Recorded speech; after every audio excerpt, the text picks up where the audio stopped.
Hey guys, what's going on? Spartiosh here. In this video, I'll be reviewing the Sony Xperia Z3 Compact almost 2 years after it was initially released.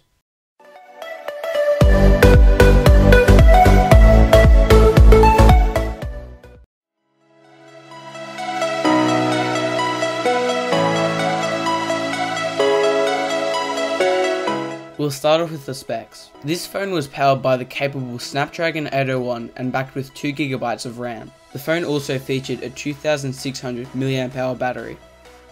The camera on this phone could shoot 20.7 megapixel photos as well as 4K video at 30 frames per second.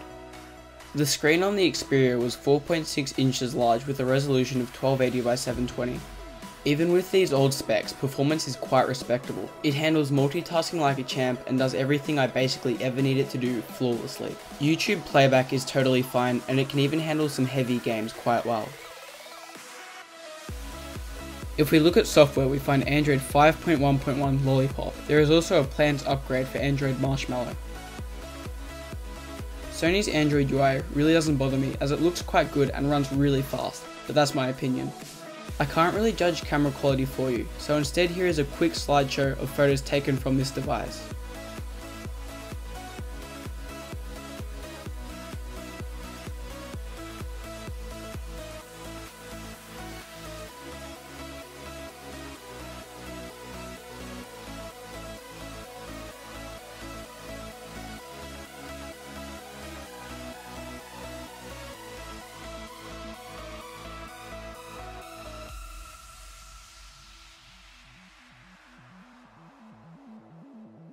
The camera may not compare to the latest smartphones, but it still does a pretty good job.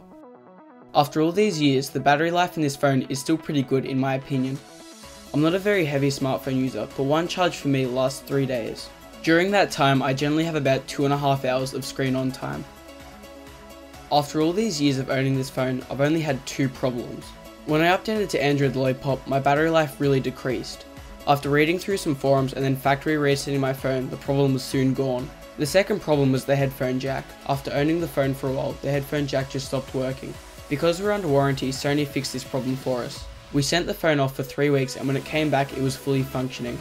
Other than the problems I just listed, my experience with the Sony Xperia has been pretty good. If I was to buy another smartphone, I would definitely consider a Sony phone as the first option. As always, thanks for watching my video.